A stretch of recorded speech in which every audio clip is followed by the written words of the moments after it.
سورۃ الفاتحہ جو ہے وہ دعا ہے ہدایت کی، اور آگے جو آپ اب الف لام میم سے آپ پڑھیں گے سورۃ البقرہ میں، وہ ہے جواب دعا. ہدایت کس کے لیے اللہ تعالیٰ کہتا ہے کہ ہدایت ہے للمتقین. اس صورت میں اللہ آپ کو حکم دے رہا ہے کہ دعا مانگو، اور دعا مانگنے کا سلیقہ سکھا رہا ہے. اور اس جب صورت پہ آ جاتے ہیں یعنی سورۃ البقرہ پہ، تو وہاں پہ اللہ تعالیٰ آپ کو جواب دعا ہے سمجھیں کہ ہدایت کس کے لیے؟ متقین کے لیے. ہدایت اگر آپ کو پکڑنی ہے تو آپ کے پاس ٹول کیا ہونا چاہیے؟ تقویٰ. اگر آپ تقویٰ کسے کہتے ہیں؟ اللہ کی اطاعت، ٹھیک ہے، اللہ سے ڈرنا، اللہ کے ڈر سے اللہ کی نافرمانی کے کاموں کو چھوڑ دینا، ٹھیک ہے نا. تو تقویٰ کی تو بہت ساری ڈیفینیشن، العلم التقویٰ. اب آپ علم کی کیفیت میں ہیں تو آپ تقویٰ کی ہی کیفیت میں، اللہ کی محبت میں، یا اللہ کی خوشنودی حاصل کرنے کے لیے، یا بعض اوقات اللہ کے ڈر کی وجہ سے بھی لوگ علم حاصل کر رہے ہوتے ہیں، ٹھیک ہے نا.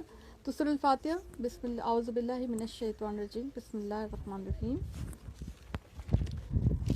الحمد للہ رب العالمین الرحمن الرحیم مالک یوم الدین ایاک نعبد و ایاک نستعین اہدنا الصراط المستقیم صراط الذین انعمت علیہم غیر المغضوب علیہم ولا الضالین آمین. سورۃ الفاتحہ جو ہے فاتحہ فتح سے ہے نا، فاتح، ہاں، اس کا مطلب ہے آغاز، ابتدا. ایون کیز کو بھی، جو چابیاں ہوتی ہیں نا، یہ بھی اس کو بھی کہتے ہیں فتح کہتے ہیں، اس چیز کو کھولنے کے لیے لفظ استعمال، اس کا روٹ ورڈ یہ ہے، ٹھیک ہے. اور سورۃ الفاتحہ یعنی فاتح الکتاب اس کو کہا جاتا ہے کیونکہ کتاب کو کھولتی ہے نا. جب آپ کتاب کو کھولتے ہیں تو آپ کو سب سے پہلے جو صورت نظر آتی ہے وہ سورۃ الفاتحہ ہے. اس کے بے شمار نام ہیں جو کہ احادیث سے ثابت ہیں: ام القرآن، السبع المثانی، القرآن العظیم، الشفا، الرقیہ.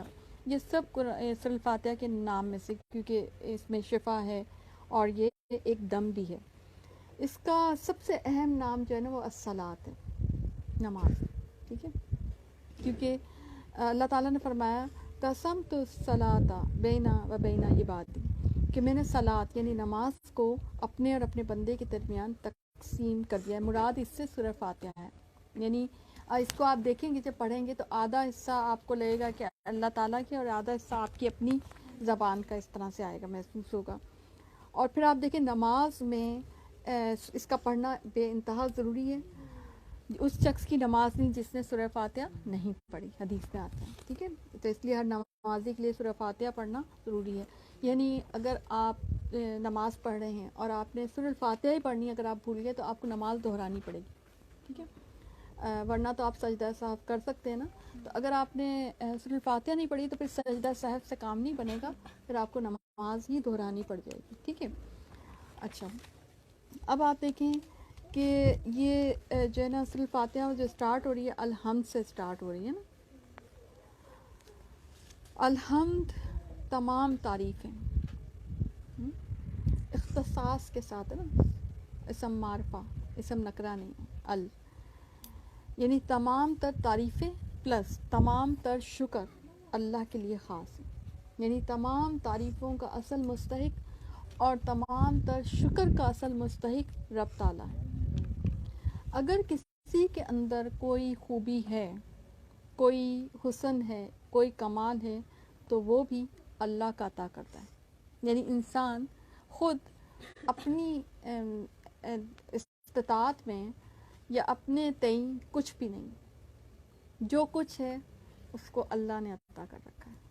یہ عقیدہ بہت ہی اہم عقیدہ. اس عقیدے کے بعد آپ کے اندر سے سارا غرور نکل جانا چاہیے، انسان ہونے کا غرور نکل جانا چاہیے.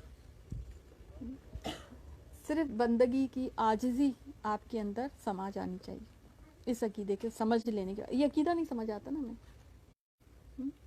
اگر یہ عقیدہ سمجھ آ جائے کہ ہم کچھ نہیں، ہمیں اگر کچھ بھی عطا کیا بھی ہے، اگر کوئی دوسرا ہمیں تعریف کر رہا ہے تو وہ دراصل اللہ کی تعریف کر رہا ہے، کیونکہ ہمارے اندر کچھ بھی نہیں. ہم تو خود اللہ کے محتاج، ہم اپنے تئیں کچھ بھی نہیں ہیں. یہاں سے آپ دیکھیں ہر غرور انسان کا، انسانیت کا ہر غرور ختم ہو جاتا ہے. انسان خود تو کچھ بھی نہیں، مٹی کا بنا ہوا ایک پتلا. اور واقعی حقیقت بات ہے, آپ دیکھیں جس مٹی سے ہم آئے ہیں اسی مٹی میں جا کے ہماری قبر بن جاتی ہے نا. اسی جگہ پہ ہمیں بتا بھی کیا گیا, اور وہ مٹی ہمیں کھا جاتی ہے یا کیڑے آ جاتے ہیں, جو بھی ہو جاتا ہے. اس کے بعد ہمیں نہیں پتا کہ اس میت کے ساتھ کیا ہوتا ہے, مگر ہمیں بس آخری اس کا جو لمحہ ہوتا ہے وہ یہ ہوتا ہے کہ وہ مٹی سے بنا ہوا تھا اور مٹی کے اندر جا کے اب وہ ختم ہو گیا, وہ گم ہو گیا, اب ہم اس کو نکال نہیں سکتے. تو یہ انسان کی حقیقت ہے. اس کے بعد اس عقیدے کے بعد انسان کو یہ بات سمجھ لینی چاہیے نا کہ پھر غرور کس بات کا. پھر انسان کو کسی کی کوئی بات بری نہیں لگے گی, انسان کو اپنی کوئی بات اپنی نہیں لگے گی. وہ ہر وقت اس کے زبان پہ جو تسبیح رہے گی نا, وہ شکر اور اللہ کی تعریف کی رہے گی کہ اللہ تعالیٰ ہے جو اگر یہ کام لے رہا ہے تو اللہ لے رہا ہے, جو کچھ ہمیں عطا کر رہا ہے اللہ تعالیٰ کر رہا ہے, جو بھی ہماری زندگی میں خیر آ رہی ہے وہ رب کی طرف سے آ رہی ہے. اور پھر صرف یہ سوچنا نہیں بلکہ اس پہ غور و فکر اور تدبر بھی کرنا کہ حقیقتاً اللہ کی طرف سے آ رہی ہے. آپ دیکھیں ہمارے اعضاء ہیں, آپ نے ایسے بہت سے لوگ دیکھے ہوں گے جن کے اعضاء مکمل نہیں ہوتے. ہماری اولاد ہے وہ مکمل اگر ہے تو ایسے بہت سے لوگ ہیں جن کا کوئی ایسا گناہ نہیں تھا مگر ان کی اولاد مکمل نہیں ہے. اعضاء کی اگر بات کر لیں, اور آپ دیکھیں بے شمار لوگ ہوتے ہیں جن میں کوئی نہ کوئی اتنے بڑے بڑے المیوں سے, اتنے بڑے بڑے جسے کہتے ہیں حادثات سے گزر رہے ہوتے ہیں. ہماری آزمائشیں بھی بڑی چھوٹی چھوٹی سی ہوتی ہیں. یہ جو دین والے ہوتے ہیں نا, ان کی آزمائشیں اتنی بڑی نہیں ہوتی. اگر آپ دنیا والوں کی آزمائشیں دیکھ لیں نا, جو دنیا کی طرف ہیں, تو آپ اپنی آزمائشوں پہ شکر کریں کہ شکر ہے یہی والی آزمائش ہے, کیونکہ وہ ان کی آزمائشیں, کیونکہ وہ نافرمانی میں ہے نا, تو ان کا, اور پھر ان کو ڈیل کرنا بھی نہیں آتا. یعنی ہم تو اگر آزمائش میں آ جائیں تو ہمیں ڈیل کرنا تو آتا ہے نا, ٹھیک ہے نا. پھر آپ دیکھیں کہ یہ جو یعنی الحمد کا میں نے جیسے بتایا کہ کلمہ شکر بھی ہے اور کلمہ تعریف بھی ہے. اور اللہ تعالیٰ کہتا ہے ان شکر تم لازیدنکم, اگر تم شکر کرو گے تو اس میں تمہارا ہی فائدہ ہے. سورہ ابراہیم میں آتا ہے نا, یعنی شکر کرنے میں, اللہ کا شکر ادا کرنے میں سراسر ہمارا فائدہ ہے. اور سراسر ہمارا فائدہ اس طرح بھی ہے کہ اللہ خوش ہوگا, اور خوش ہو کر اس کی خوشی کا اظہار کیسے ہوتا ہے کہ وہ اور زیادہ دے دے گا, نعمتوں میں برکتیں اور ڈال دے گا. ٹھیک ہے نا. حدیث میں آتا ہے نا کہ اے عورتوں خیرات کرو کیونکہ میں نے تمہاری اکثریت کو جہنم میں دیکھا ہے, کیونکہ تم شوہروں کی ناشکری کرتی ہو اور ان کو کوسنے دیتی ہو, ان کو لان تان کرتی ہو. تو اسپیشلی خواتین کو شکر گزاری کا معاملہ بہت زیادہ کرنا چاہیے, اور اسپیشلی شوہر کی شکر گزاری کا اس میں ہمارے پاس آ گیا ہے کہ شوہر جو ہے اللہ تعالیٰ نے اگر عطا کر ہی دیا تو پھر اس کے اس کے ہونے کا ہی شکر کرنا ہمارے لیے واجب ہو گیا. یعنی آپ دیکھیں کہ ہم اگر ہمارے ہاں خواتین کا دیکھیں تو شوہر کے ساتھ جو ہے نا اور چیزیں اٹیچ کر دیتے ہیں. یعنی میں ہمیشہ کہتی ہوں کہ وہ جو سرکس آئی ہے نا, وہ بیٹھا ہے نا, بس وہ اتنا ہی کافی ہے, اس کا یہی شکر ہے کہ وہ موجود ہے نا, اس کا ہونا ہی ایک آپ کی شکر گزاری کے لیے کافی ہے کہ آپ شکر گزار, بس آپ اس کے شکر گزار ہیں. ٹھیک ہے نا, صحیح. پھر آپ دیکھیں کہ رب الحمدللہ رب العالمین. اب کیونکہ ہم تھوڑا تھوڑا کر کے آگے بڑھیں گے, زیادہ اگر ہم نے ایک پہ فوکس کر دیا تو آگے والی آیات جو ہیں وہ رہ جائیں گی. ٹھیک ہے.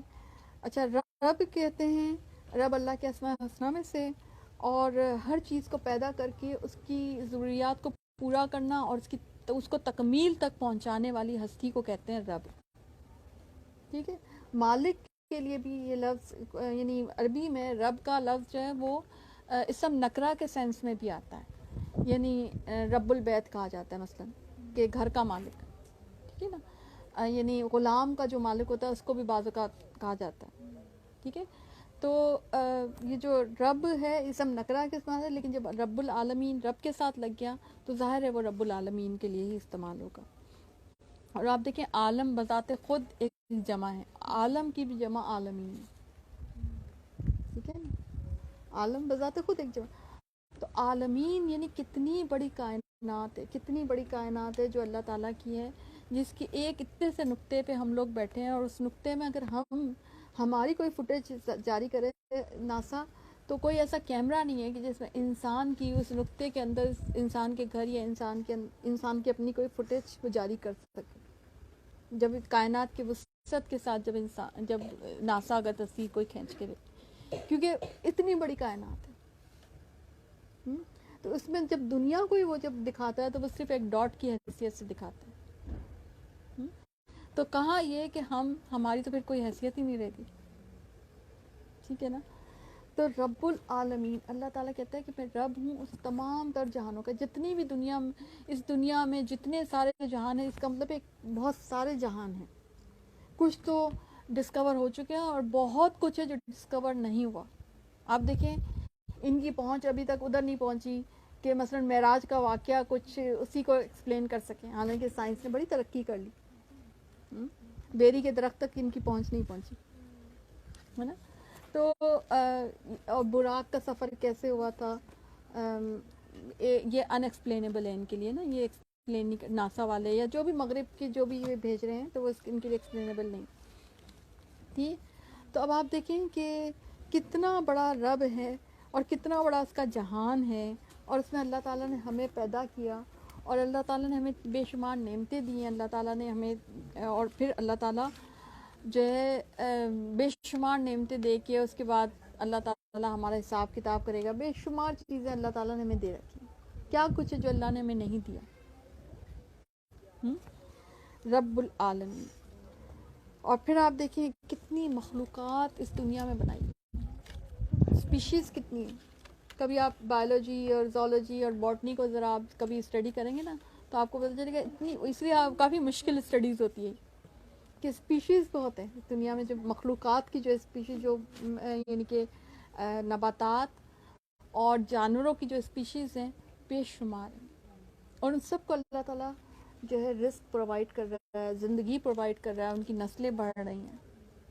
یہ سب کچھ اللہ تعالیٰ کر رہا ہے. اور سب کی آپ دیکھیں مخلوقات کی ضروریات بھی الگ الگ ہیں، سب کی ڈفرینٹ ہے، اور سب کی ضروریات پوری ہو رہی ہے. الرحمن الرحیم، بڑا ہی مہربان، نہایت رحم کرنے والا. یہ جو ہے بروزن فعلان اور بروزن فعیل ہے، رحمان اور رحیم. بروزن فعلان رحمان اور بروزن، اچھا اصل میں جو عربک میں جو ہوتا ہے نا وزن ناپا جاتا ہے، وزن ناپ کے اس کی کوالٹیز کو ڈیفائن کیا جاتا ہے عربک گرامر میں. ٹھیک ہے نا. تو اس لیے میں نے آپ کو یہ بات بتائی نا. دونوں مبالغے کی چیزیں، دونوں مبالغے کی صیغیں، اور دونوں میں جو لفظ آ رہا ہے وہ رحم آ رہا ہے. رحم جو ہے ایک تو آپ کو پتہ ہی ہے اس کی میننگ ہے کہ رحم دلی، جس کو آپ کہتے ہیں نرمی. ٹھیک ہے. اور ایک رحم وہ جو عورت کو عطا کیا گیا ہے، یوٹرس. اور آپ دیکھیں کہ اللہ تعالیٰ نے جو رحم کو جو عطا کیا ہے تو وہ عورت کو ہی عطا کیا ہے. اور آپ دیکھیں مثال بھی اللہ تعالیٰ ماں سے ہی دیتا ہے کہ 70 ماؤں سے زیادہ پیار کرنے والا. یہ عورت کیسے کہہ سکتی ہے کہ اس کے پاس کوئی وہ نہیں ہے، اس کے پاس جو ہے نا کوئی عزت نہیں ہے.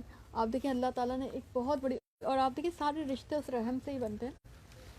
صلہ رحمی کسے کہتے ہیں؟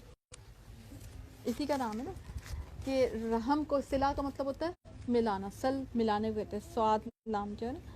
تو صلہ رحمی یعنی رحم کو ملانا. آپ کے سارے رشتے جو ہے جب آپ پیدا ہوتے ہیں تو اسی رحم سے آپ کے سارے رشتے جو ہے وہ بننے شروع ہو جاتے ہیں. اس رحم کے اوپر فرشتہ، آپ کو پتہ ہے جب پریگننسی ہوتی ہے تو فرشتہ معمور ہوتا ہے. اور اللہ تعالیٰ، حالانکہ اللہ تعالیٰ کو سب پتہ ہے کہ اس کی کیفیت کیا ہے، کہ اب یہ علقہ بن چکا ہے، اب یہ خون کا لوتھڑا ہے، اب یہ جو ہے نطفہ ہے. اور اب اس کے بعد جب وہ 4 مہینے اور 10 دن کا، جب 4 مہینے کا جو ہے نا حمل ہو جاتا ہے تو اس پہ اس بچے کی اس کا رزق لکھ دیتا ہے. وہ خوشبخت ہے یا بدبخت ہے، وہ اس کی عمر کتنی ہے، یہ ساری چیزیں اس کے بارے میں لکھ دیے جاتے ہیں. اس کا عمل کیسا ہے. ٹھیک ہے. تو وہ سارا اس کے بارے میں اللہ یہ یعنی ایک جو اولاد، یعنی ایک جو بچہ ہے یا ایک جو انسان ہے وہ بھی دنیا میں بھی نہیں آیا تھا، اس کی ایوری تھنگ جو ہے نا لکھ دی جاتی ہے. عمر اس کی لکھ دی جاتی ہے، رزق اس کا لکھ دیا جاتا ہے، خوش بخت ہے، بدبخت ہے، کیسا ہے، وہ سب لکھ دیا جاتا ہے اس کا نا. ہاں پھر یہ کہ نر ہے یا انسا ہے، یعنی کہ یہ مادہ ہے یا مطلب لڑکی ہے یا لڑکا ہے، یہ بھی لکھ دیا جاتا ہے. ٹھیک ہے.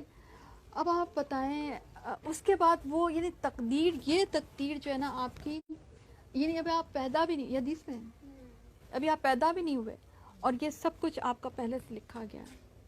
اس سے ایک بات اور بھی پتہ چلتی ہے کہ ماں باپ کی اچھائی کا بھی کوئی نہ کوئی اثر پڑتا ضرور ہے. یعنی ہم کہتے ہیں نا کہ بھئی بچوں کی تربیت کر دیتے ہیں، بچے جیسے ہم جیسے بھی ہوں بچے اچھے ہونے چاہیے. نہیں، بچوں اگر آپ چاہتے ہیں کہ آپ کے بچے نیک ہوں تو آپ کو بھی نیک ہونا پڑے گا، کیونکہ آپ کی نیکی کا اثر آپ کی اولاد پہ پڑے گا ضرور. ٹھیک ہے نا. اب آپ دیکھیں کتنی زبردست حدیث ہے نا، جس سے ہمیں پتہ چلتا ہے. اور آپ دیکھیں پریگننسی میں خواتین جو ہیں وہ بڑی اس طرح سے غافل ہوتی ہیں، یعنی اللہ اور اللہ کے کلام سے کچھ غافل ہی ہوتی ہیں، اور وہ سارا کچھ آپ کی اولاد کی تقدیر جو ہے وہ اس وقت لکھی جا رہی ہوتی ہے. ہم لیلۃ القدر کے بارے میں تو بڑے کانشیس ہوتے ہیں، لیکن کیا ہم اس سارے مرحلے سے، کیونکہ علم نہیں ہوتا نا ہمارے پاس، اس سارے مرحلے سے ہم کانشیس نہیں ہوتے. ہونا چاہیے نا اس سارے مرحلے سے کانشیس کہ اب یہ ٹائم گزر رہا ہے، اب فرشتہ لکھنے جا رہا ہوگا تو میں کچھ ایسا اچھا عمل کروں کہ اللہ خوش ہو اور اللہ میری اولاد کے ساتھ اچھا معاملہ، اس کی تقدیر اچھی کر دے. ٹھیک ہے نا. تو یہ سارا معاملہ ہو رہا ہوتا ہے. اچھا پھر آگے اللہ تعالیٰ کہتے ہیں تو رحمان اور رحیم کا، پھر آگے آپ دیکھیں کہ مالک یوم الدین، اللہ تعالیٰ جو ہے وہ بدلے کے دن یعنی قیامت کے دن کا مالک ہے. یہ جو بدلے کا جو دن ہے نا، یہ انصاف کا دن ہے، کیونکہ اس دن جو ہے انصاف ہوگا، ٹوٹل انصاف ہوگا. اس دن کسی کی کوئی جسے کہتے ہیں کہ یعنی کہ رشتہ داری یا کوئی جو ہے جیسے دنیا میں جیسے ہوتی ہے نا چیزیں، سہارے ہوتے ہیں وہ کام آ جاتے ہیں، تو اس وقت کسی کو کوئی سہارا کام نہیں آئے گا. وہ انصاف کا دن ہوگا. اب دیکھیں واقعی انسان کو ضرورت محسوس ہوتی ہے، کیونکہ اس دنیا میں اکثر و بیشتر لوگوں کے معاملات بعض اوقات دوسرے لوگوں کے ہاتھ میں ہو جاتے ہیں، حالانکہ وہ آزمائش ہوتی ہے، اگر انسان تو آزمائش کو نہیں سمجھ رہا ہوتا نا. اور اس وجہ سے انسانوں کے ساتھ جسے کہتے ہیں کہ بعض اوقات جسے کہتے ہیں ناانصافی ہو جاتی ہے اس دنیا میں. ٹھیک ہے نا. تو انسان کی اپنی ایک ضرورت ہے، اس دنیا کی بھی ایک ضرورت ہے. اور آپ دیکھیں اللہ تعالیٰ کہتے ہیں ہم نے ہر چیز جوڑے میں پیدا کی ہے، تو اس دنیا کا بھی جوڑا کہاں گیا؟ اس دنیا کی جوڑا آخرت ہے نا. ٹھیک ہے نا. اس دنیا میں عمل ہو رہا ہے تو اس عمل کا نتیجہ کب ملے گا؟ ہمیں آخرت میں ملے گا. ٹھیک ہے نا. تو وہ جوڑا جو ہے ابھی باقی ہے. ہم اس دنیا کو سارا، اور آپ دیکھیں ہم کتنے بے صبرے ہوتے ہیں نا، بعض اوقات ذرا سا بھی ہمارے ساتھ کوئی ناانصافی ہو جائے ہم بد دعائیں دینے پہ آ جاتے ہیں، ہم دعائیں شروع کر دیتے ہیں، ہمیں بس بڑا برا لگ رہا ہوتا ہے، بہت مائنڈ کر رہے ہوتے ہیں ہمیں کہ یہ ہمارے ساتھ کیوں ہوا. تو بھائی یہ تو ابھی آدھا فیز آپ کے سامنے ہے نا. ابھی جب آدھا فیز آپ کے سامنے جسے کہتے ہیں کہ ڈسکلوز ہوگا، کھلے گا، تو آپ کو پتہ چلے گا کہ وہ جو کچھ ہوا آپ کے ساتھ اس کا بدلہ اب آپ کو ملنے جا رہا ہے. اور اب زیادہ اچھی بات ہے کہ ملنے جا رہا ہے، اور اب زیادہ اچھا معاملہ ہوگا، کیونکہ اگر آپ نے صبر کر لیا تو صبر کا اجر مل جائے گا. اگر کوئی مظلوم تھا تو اس مظلومیت کا اللہ تعالیٰ اس کو بدلہ عطا کرے گا. اگر کوئی ظالم تھا تو اس کو اس کا نقصان ہوگا. ٹھیک ہے نا. دیکھیں ہم لوگ بھول جاتے ہیں مگر اللہ تعالیٰ کے فرشتے لکھنا نہیں بھولتے، اور اللہ کے فرشتے سارا حساب کتاب اللہ تعالیٰ تک پہنچا رہے ہیں، اور ہر چیز نوٹس ہو رہی ہے، لکھی جا رہی ہے. اس لیے جو مومن ہوتا ہے نا اپنے ایک ایک لفظ کے بارے میں بڑا محتاط ہوتا ہے، کیونکہ آنکھ کے زاویے الفاظ جو ہم بعض اوقات ایسے ہی ادا کر دیتے ہیں. حدیث میں آتا ہے نا کہ بعض اوقات انسان ایسے ہی کوئی بات کہہ دیتا ہے، بے دھیانی میں کوئی بات کہہ دیتی ہے اور وہ لکھ لی جاتی ہے، اور اس کے ساتھ جو ہے نا اس کا جواب دینا پڑے گا. تو یہ معاملہ انسان یاد رکھے کہ مومن جو ہوتا ہے نا اس دنیا میں محتاط زندگی گزارتا ہے. ایک تو وہ خاموش طبع ہوتا ہے، حدیث میں آتا ہے نا جو خاموش رہ گیا وہ نجات پا گیا. دوسرا یہ کہ وہ اپنے زبان سے غلط چیز نہیں نکالتا، غلط بات اپنی زبان سے نہیں نکالتا، جو اچھی بات ہوتی ہے وہی نکالتا ہے، خاموش رہتا ہے. سمجھ آ رہی بات؟ تو اس دن کا مالک یوم الدین، مالک کہہ دیا اللہ تعالیٰ کے مالک. اس دنیا میں تو اللہ تعالیٰ نے کچھ نہ کچھ ملکیت ہمیں دے رکھی ہے نا، مالک تو اس دنیا کا بھی اللہ تعالیٰ ہی ہے، ٹھیک ہے، لیکن اس دنیا میں کچھ نہ کچھ اختیار اللہ نے انسانوں کو دے رکھا ہے. اچھا جیسے فرشتوں کے پاس خواہشات نہیں ہیں، ٹھیک ہے نا، فرشتوں کے پاس اختیار نہیں ہے، ٹھیک ہے، جن بھی ایک پابند ہے، اور مخلوقات بھی کچھ نہ کچھ پابندی ہے، لیکن کہیں کہیں اختیار بھی ہوتا ہے، ٹھیک ہے. لیکن اس دن کا یعنی اس دن میں ایسا ہے، کچھ چیز میں تقدیر کا معاملہ بھی یہی ہے، کچھ چیزوں میں ہماری تقدیر جو ہے وہ جامد ہے، یعنی وہ چیزیں ہم چینج نہیں کر سکتے، اور کچھ چیزوں میں ہماری تقدیر معلق ہے، تو وہ چیزیں ہمارے ڈیسیژنس سے، ہماری الفاظ سے یا ہماری حرکتوں سے وہ چیزیں ادھر سے ادھر ہو جاتی ہیں، ٹھیک ہے نا. مگر اس دنیا میں سارے جو اختیارات اللہ کے پاس ہوں گے، ہے نا، بڑی مشکل بات. اور اس دنیا کا معاملہ ہے کہ کوئی سہارا بھی کام نہیں آئے گا. یہ دنیا اللہ تعالیٰ نے جس پیٹرن پہ بنائی ہے نا، اس میں سہارے بھی ہمارے بعض اوقات کام آ جاتے ہیں، بعض اوقات ہماری معاونت کرتے ہیں گناہ کے کاموں میں، بعض اوقات ہماری معاونت کرتے ہیں اچھے کاموں میں. اور ہمیں سہاروں پہ زوم بھی بڑا ہوتا ہے، زوم ہوتا ہے نا، اور سہاروں کے زوم میں ہم بعض اوقات غلط کام بھی کر جاتے ہیں. مگر اس دنیا میں کوئی سہارا نہیں ہوگا ہمارا، اس دنیا میں ہم تنہا ہوں گے، اور اس دنیا کا مالک اللہ تعالیٰ ہوگا، رب تعالیٰ ہوگا، وہ سارا معاملہ کرے گا.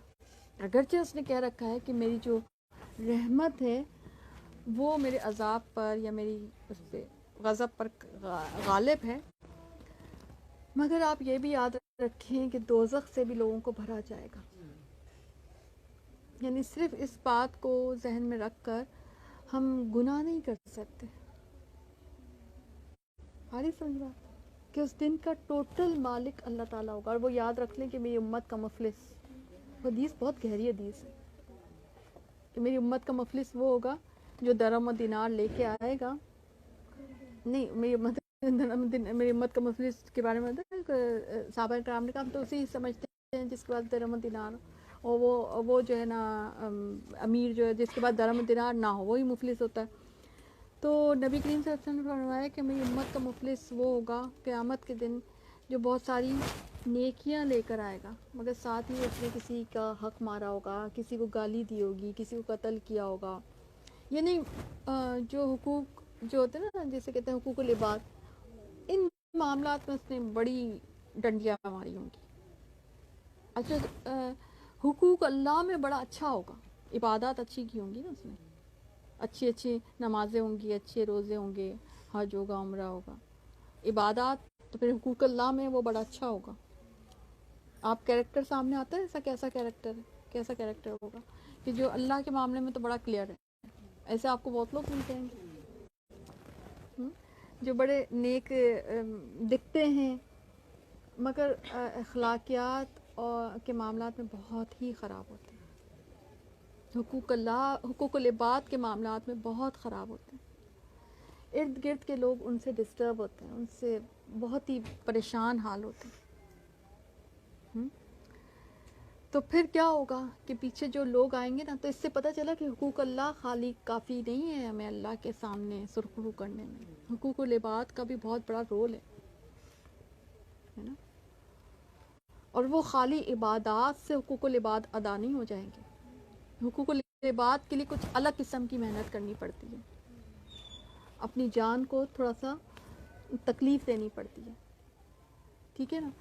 تو پھر وہ اس کی نیکیاں ساری بانٹ دی جائیں گی، پھر بھی لوگ باقی ہوں گے، اور پھر ان کے جو گناہ ہیں وہ بھی اس کے سر میں ڈال دیے جائیں گے، اور پھر فائنلی حدیث میں آتا ہے کہ ایک شخص جو ہے وہ دوزخ میں جائے گا. تو دیکھ لیں کہ اس دن کا مالک جو ہے وہ اللہ تعالیٰ ہوگا، اور وہی انصاف کرنے، اور اس سے زیادہ اچھا انصاف کرنے والا کون ہو سکتا ہے.